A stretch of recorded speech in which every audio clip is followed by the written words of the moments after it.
right, and we are back with another episode, and joining me today, Broadtree. How's it going? Going well. It's going well. How are you doing? Not too bad, man. My voice is raspy. I keep saying this in every interview. I lost it on the weekend, a little wild night. Oh, okay. Well, at least you're not like sick. That's right. It's let's get that clear. It was lost. Lost to a good cause. I like that. Don't need people thinking I got the vid or anything around here, Okay. For starters, for those who don't know who you are, tell us a little bit about yourselves and where you come from. Well, my name is Armand. And I'm Nicole. And we make up Broadtree. We are a pop country duo out of Toronto, Ontario, Canada. Yeah, I think that's a good start. Our genre has been described in a kind of a unique way. We have been described as, it sounds like a musical theater feel over a bed of country music. Okay. And we were like, that's bizarre, but we'll take it. Yeah. So. Absolutely. All right. And tell me, how'd you come up with the name Broadtree for the group? That's one of our questions, and it always makes me feel a little bit like, I don't know, shamed in a way. So we should preface this by saying there's one of two reactions that we get when we answer this question. So I'm very excited to see which one we get here. Go ahead. You tell the story. It's your story. Okay. So, all right. So we were originally calling ourselves A&N because we never expected anything to go this far. We recorded one duet together, and that was kind of all we really had in mind. So when we released it, we just released it under our own names. And then when we started writing the album, and just before we were about to release the album, we were like, we should probably actually have a band name. So I thought about it, and I came in one day and I was like, how about Broadtree? I like it. It's this it's got this imagery of this big tree, and it's very country, and it's very grounded, and it's very organic, and we liked it. But where I got it is actually a bit embarrassing. So based on the previous description of musical theater over country music, It's Broadway plus country is Broadtree. Broadtree. Oh, I get it. Yeah, normally people hype it up and they're like, oh my God, so where did we get this name from? And you tell them and they go, oh. Yeah. Oh. Well, it kind of spoils the magic a bit because it's very Brangelina, or right. Combined anyway. But that's where it comes from. Cool, very cool. And when did you guys decide to become a duo? When? Well, this all started, as Nicole said, as a duet. I think we're both actors, so the pandemic the plague, as we like to call it, shut us down completely, and we were itching for something creative. So there was a point where I'm like, you know what, maybe I'll actually start to work on a solo album again. And the first thing I said is I want to do at least one duet on it. So I called Nicole and I said, do you want to do a duet? And she jumped right in. So we focused so much time on the duet that I think the album got put in the back of my mind. I honestly stopped thinking about it. His own personal album. Yeah. And, I think we recorded the duet, and we were so excited about it that we ended up recording a music video just because it was fun. And why not? We had all the time in the world to do it. And we said, well, if we're releasing this video and releasing the song, we should do a proper live stream just to at least, celebrate it, give it a little bit of pizzazz. So we did a bunch of covers, and then we ended up recording those covers, and that ended up being an EP, which we didn't expect to release. And at the beginning of the year, we said, well, why don't we start? I don't know. I think we were both starting to feel it, but neither one of us wanted to raise the point of hey, should we try writing something together? And I think the moment that started, that's where everything really just kind of unraveled. So we wrote our first song in 2 hours on December 27th. We have these dates locked in just because they're so well locked in. And in the span of 6 weeks, I think we wrote about 16 songs. Yeah, that's what we said. It's been a crazy ride. It's been really fast. And there was a point where we said, okay, you know what? Maybe we're recording an EP. And then about 3 days later, I'm like, I think we're recording an album at the rate that we're going. Yeah. So, and it kind of took off from there. Like I said, we never expected this to be. Our intention originally was this to be just a really fun duet to get through the pandemic, just to get that out of the way. And it's turned into this wild ride that I don't think either one of us. If you had told us back in November that, you know, we'd have an album and a bunch of additional singles and we'd be in a tour, like you get a lot of laughter from the two of us, because we're like, yeah, okay, that's not going to happen. But here we are. Yeah. Awesome. And influences. I've been asking everybody this. Do you guys have specific influences just for songwriting and then just for performing? Oh, I like the songwriting one. That's a good question. I like that. I would say that, like, songwriting wise, well, like me personally, I've never had, I mean, I like, since I was like 10 years old, I'd like, you know, make up little whatever, but I've never actually seen anything through to completion ever until now. And I think never having done it before, for me, songwriting has been a completely like unique, brand new experience. It's not anything I really learned from anywhere. It's just sort of, we just sort of did it. It just sort of happened. I don't know. How about you for songwriting wise? I mean, you know what my answer is going to be. Oh, yes, this is true. Okay, yes, fair. So Armand loves Taylor Swift. Okay.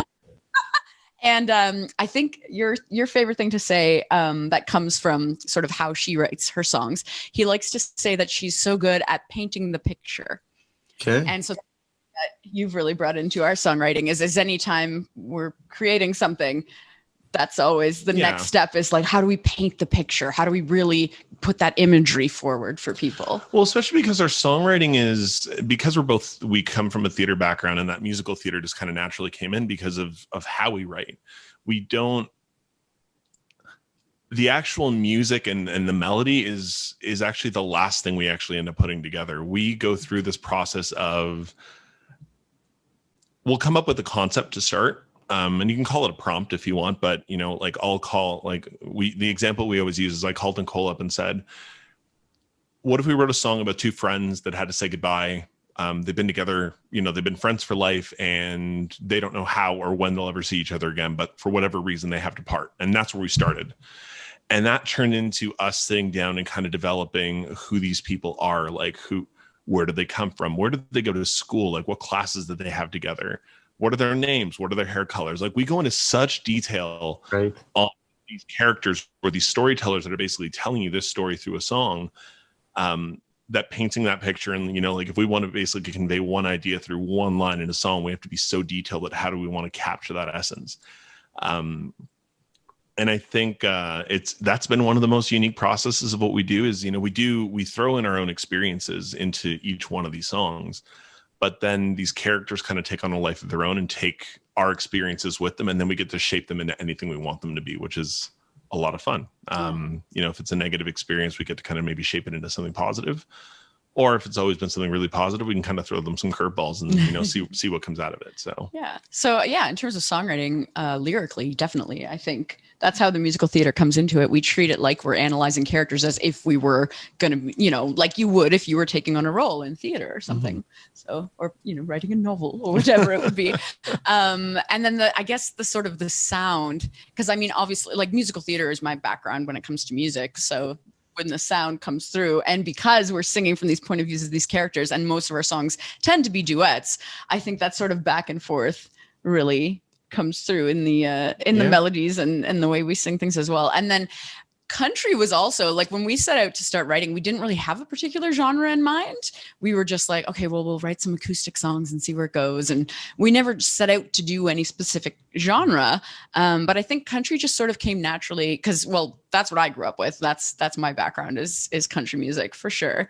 And then also I think it's just the type of like storytelling that we do in our writing just lends itself really well to country music, because country music is such a storytelling genre itself. Right. Yeah, I think that's writing wise. And then life wise, he also loves Bon Jovi. I think, well, and yeah, I mean, instrumentally, I think we brought a lot of different references and a lot of different, you know, I think backgrounds to it. Whether and I mean, you'll hear it like on certain songs, you'll hear like a little pop punk riff thrown in there. Yeah, sometimes we have to try and tone down the punk a bit because we love punk, and he used to be in punk bands as well. Okay. So sometimes we'll have a song and we're like, okay, how do we make this like a little more country and a little less punk? Have you ever heard of Manny Blue? No. but I'm excited. You should look him up. He does like country punk is what he likes to call it. That's I'm already so fun. excited. So if you're into punk, I mean, it's a mixture of country punk. So where's he from? he's originally from Montreal, but I think he lives in Nashville now. Awesome. That's really cool. Love the fact he's Canadian. There's a guy that we love on YouTube called Alex Melton, and he takes songs and is like, if Blink 182's song was a country song, or he'll do the same thing in reverse. Like it's, yeah. Nice. Yeah. All right. Getting into the music stuff, what's been the best advice you guys have been given that you follow up to this point? Oh, interesting. Oh, so sometimes, usually we're pretty precious. We record everything and then produce and mix and stuff, all the stuff ourselves. So sometimes we can be a little bit precious about it, but usually before we release it, we'll send it out to a couple friends and stuff in the industry and just sort of ask for some feedback.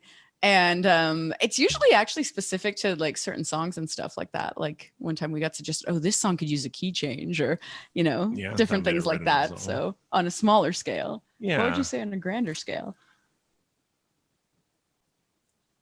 I mean, I think right now it's just been enjoying the ride. And I think every single person that we've met, whether it's, friend, family, or industry, I mean, like, not to toot our own, this isn't tooting our own horns. It's just, it's been a really insane journey so far. It's been fast. And I don't whenever we talk to other songwriters or other country artists or whatever the case may be, and we tell them kind of some of the things that we've just told you, they have this look of like, well, wow, like that's that. And I think because things have moved so fast, I think not that we're being told to slow down, but I think it's just like slow down and enjoy some of the moments that we're going through. Right. We're always on to the next, yeah. on to the next. And well, I mean, when our first album came out, I don't think we really took the time to celebrate the success of like just the recognition it was getting and the plays that we're getting, just because we were so focused on, okay, interview. Let's go through what's next. Like, let's start writing the next. And I think in April, we probably wrote another like 5 or 6 songs before we actually had to stop and like give ourselves the advice of just like stop and just enjoy the fact that like we just released an 11-track album. We don't need to release another one next month. Yeah. Because we were on track for doing that. And we were like, this album won't get to live if we just rush on to the next thing. So I think pacing ourselves has probably been one of the things that, we've been given a little bit of slender advice to, but we've also been listening to ourselves a lot on that too. I think with Breath of Fresh Air, it was one that we had in the pipeline. That was one of the ones that we actually wrote in April after the album came out. Yeah. But, given the subject matter, we were like, we want to release it at the right time. And it kind of came up with we were in the spot where like, now feels like a good time to release it. And there's been a couple of other songs where we're eager to get out. We're so excited, but we kind of said, let's let this song live, and there'll be the right time to release some of the other ones. So yeah, perfect. All right. With that being said, tell us about this new single and how it all came together. Well, Breath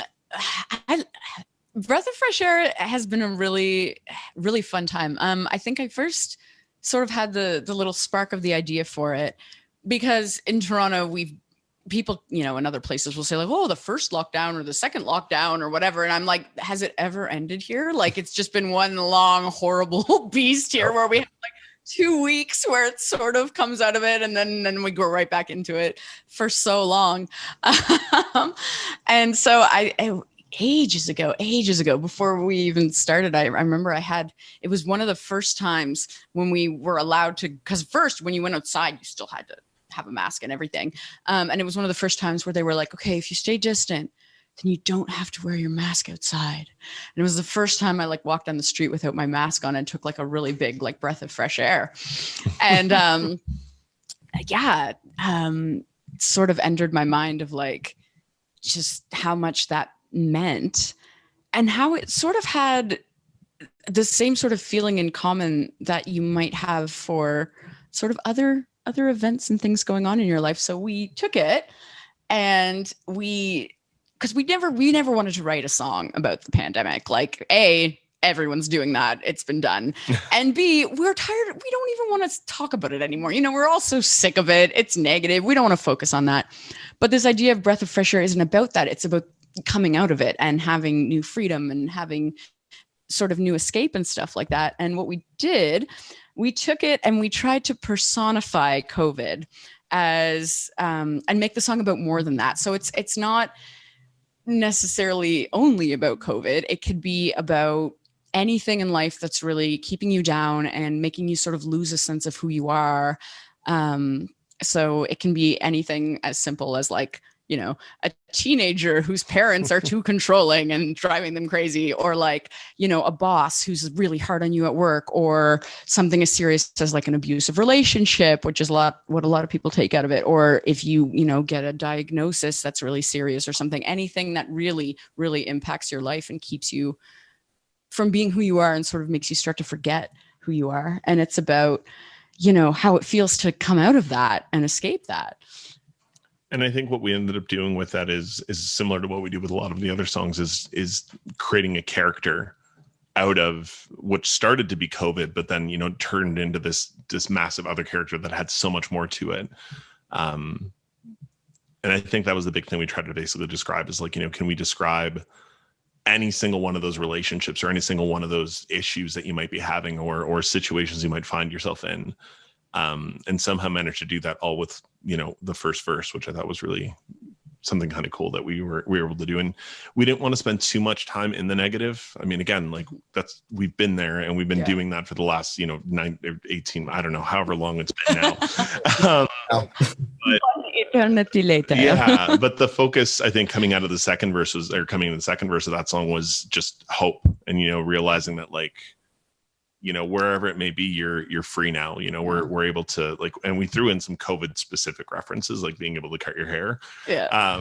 But it really is just about that escape. It's about being free. It's about, finding who you are and really truly latching onto that and enjoying it. Absolutely. And then have you guys done a video for this, or do we have one in the works plans? Actually, we haven't yet. We haven't even really put any thought into it. We've got another single off our previous album that we're looking into making a music video for called Home Is Where the Heart Aches. Okay. So we've sort of been thinking about that over the course of the summer. And that's been in the works. But actually, we haven't even thought about a video for Breath of Fresh Air yet. Maybe we should.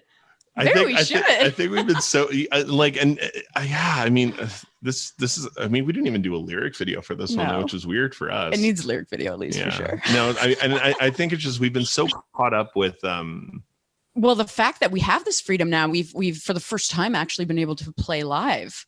So we've started playing live gigs now, and that's really sort of taken over in the past couple of weeks. Yeah. And with, the tour kind of coming along the way, and it's a come and go tour, which is one of the nice things. Like we do get to come home. Yeah, we're not on the road a chunk constantly. Of the shows, right? There's a couple legs where we're gone for 3 or 4 dates and then get to come back. But even with that, it's sometimes on a tour you almost kind of prefer the overnights, just because you don't have to drive back. You drive an hour, play the a 3-hour show, and then come home. That hour drive just sucks so much out of you, especially when you have to play again the next day. But that's right. But our focus has kind of been on that lately, and but I think if we were to make a Breath of Fresh Air video, it would be pretty simple. I don't think, because one of the great things about this song is there are so many different interpretations you could have, and I wouldn't want to influence, I don't think, too much what any one person's interpretation might be by presenting the story in a certain way, unless we had a crazy budget and we could do like all these different stories at once. But I like people being able to interpret it their own way. So I think if we were to do a video, it would probably just be pretty simple. Us singing with some sort of background happening, Yeah, you could even do like an acoustic video and like a tree setting. Behind you. Tree. Something. So yeah, no, very cool. You guys writing all these songs, what is the weirdest, most awkward way you guys have come up with one? Oh my God. You're gonna come up with one. No, the only thing I can think of right now is, so it's just one of the new ones that hasn't come out yet. So we're writing this song about a person who has this this past relationship that they're trying to shake really, really hard. And so in our attempts to like paint the picture, we're like, okay, well, so what could it be that like is jogging this memory for them? And we're like, okay, well, what if they like drive past this place they always used to go together? What was the place? All right, the place. Oh, it was like this antique store, because that's really unique. It's not like a Subway or something, right? Like it's, you know. And we were like, okay, so what about the antique store? And we just landed on this image of this blue giraffe. This like, and we don't really say what it is. Maybe it's like a weird lamp or like some sort of weird ornamental thing. But the line is, look at that ugly blue giraffe. I bought it just to make you laugh. And we cannot say that line with a straight face even still. And it's supposed to be a sad song. Oh no. It's supposed to be this like heartache, like, oh my God, like everything that I think about like makes destroys me because I think of you. And now I can't go anywhere that I like because it reminds me of you. But we still have the blue giraffe in there just because. That's funny. I don't know how awkward that is. It took me a really long time to convince him to actually accept the blue giraffe lyric. That song is still in progress. Yeah. That's awesome. But I don't know if that's awkward. I don't know. Did you have any? No, I mean, I think the fun part about writing a lot of our songs is that we get to come up with anything that we bring up, that even if it's bizarre or hilarious or awkward, we somehow find a way to go, I'm like, you know what, that could actually make it into the song in some way. I think we've had a lot of laughs along the way about, you know, the storytelling side of things. So on one particular song called Bad for Each Other, it's about essentially this couple who were together when they were very, very young, kind of went off their own separate ways, and then everyone in their small town frowned upon it. Yeah. And they eventually come back, and again, like everybody in their you know second cousin twice removed have an opinion about everything in this town. So as we were writing it, and as we kind of started to kind of like flush out what this relationship looked like and what their story looked like, at one point, I think I don't know which one of us stopped, but we stopped and just went, and if you're a Modern Family fan, you'll get it, because we literally just stopped and went, oh my God, this is Dylan and Haley from Modern Family. It wasn't our intention, but all of a sudden it just changed the perspective. We're like, okay, do we want to keep approaching this because we can write it from their perspective? And there are elements of those two characters in there, but it was a really, really funny moment where we had that. And there was another song, one that's a little bit more serious, where there are, you know, both voices almost kind of telling you this fable, this story to this little girl who's supposed to be really cynical. And again, we had another Modern Family moment. We're like, okay, it's Phil and Claire telling the story to Alex, who's the smart and cynical one. And that actually helped us shape out. We're like, okay, well, who's singing what in this song? And it literally, as soon as we said it became obvious in the lyrics, we're like, this is what Phil would say, this is what Claire would say, and then boom, that's how the song came to be. So it's interesting how some of these external things come in that we would never expect to like influence the song do. And that's where I think we have a lot of laughs, but a lot of like, oh my God moments that shape it up quite a bit. So absolutely. And this tour that you guys are doing, where all are you playing? Oh, I've been honest a little bit. You're going to listen. You're back. Maybe lost. Did you hear that last question, or did it freeze? It froze. Oh, it froze. Okay. I was asking, what cities are you guys playing, or where are you playing for your tour? Oh my goodness. So we're sticking mostly to to Ontario. Not so much the northern part, but we're going, I think, as far as Ottawa. Yeah, Southern Ontario, and then down to pretty Windsor. much. Yeah, like basically as far out as Windsor, which, you know, any further we hit Detroit, and we're not going to cross that line. And then, yeah, pretty much out to Ottawa. I don't think we wanted to venture too with provincial borders and things like that. Right now, things are still kind of messy. Yeah. And I mean, planning Ontario was tough enough as it was. Still shocked at how many days, like, given the fact that live music is still very fresh in a lot of places, it was actually it was pleasantly surprising how many dates we actually managed to book. I think in November don't get me wrong, excited, but also like terrified. There's like a 22-day span where we have 12 shows in those 22 days, which is wow. so exciting. A bit But I'm overwhelming. already dreading like day 22, which is supposed to be our big like final hometown, like we're back from tour like show, which it's very exciting. Yeah, it is. But also, hopefully, we will sleep at some point within all that time period. Get some. It'll be worth it. Exactly. It'll be all worth it.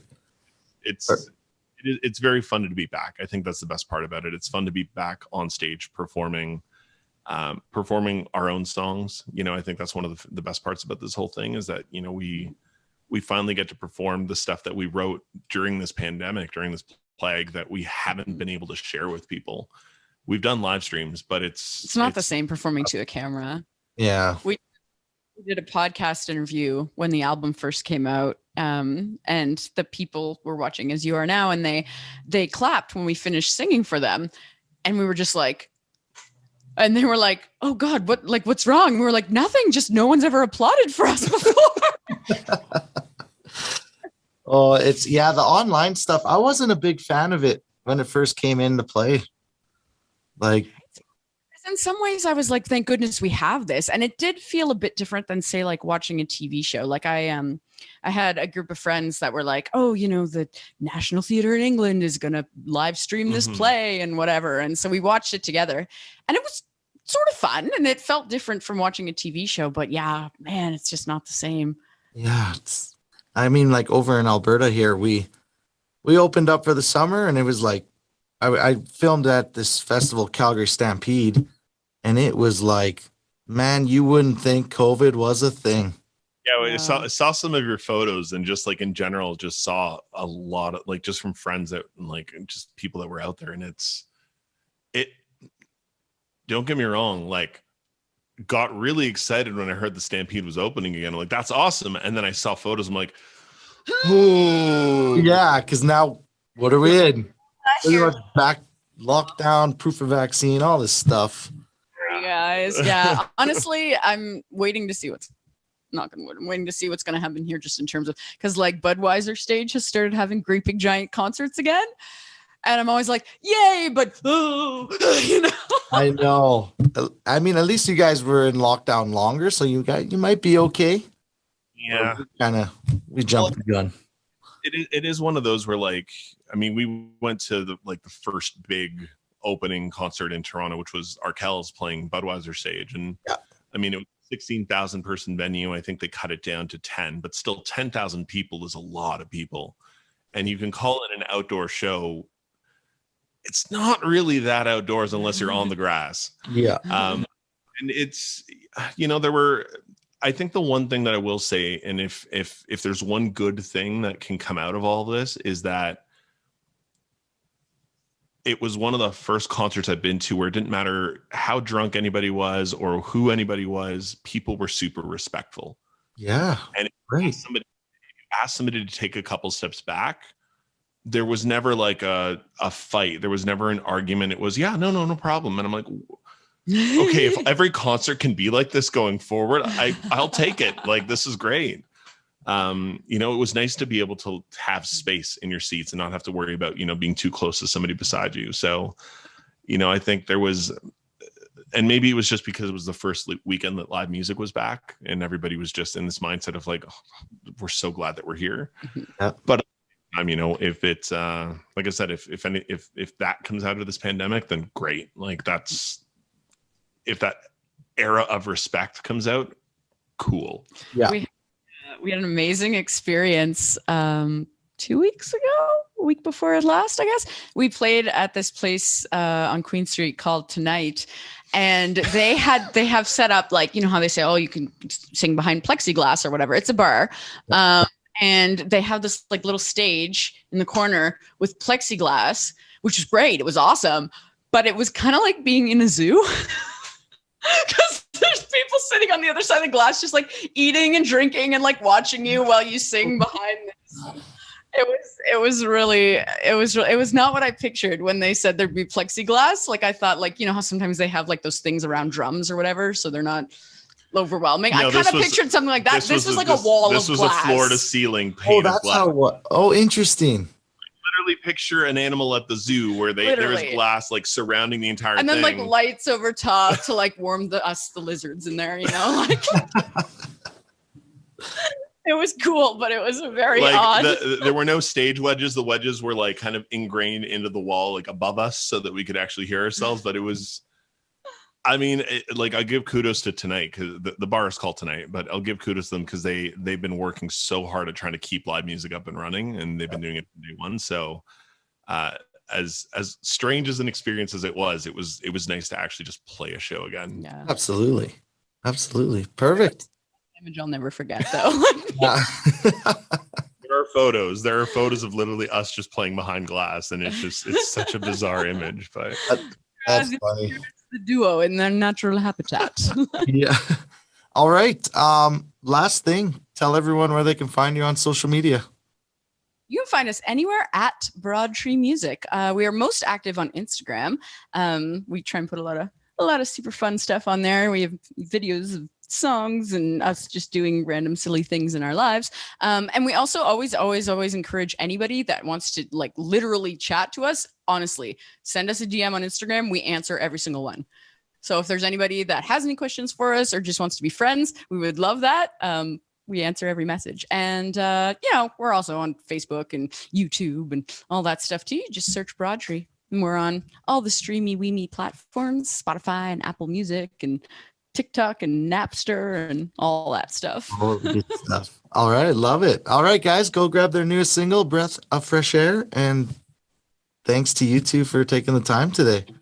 Thank you so Thank much. you for having us. Absolutely. And yeah, let's stay in touch and we'll talk soon. Sounds good. Sounds Talk to you. Take care.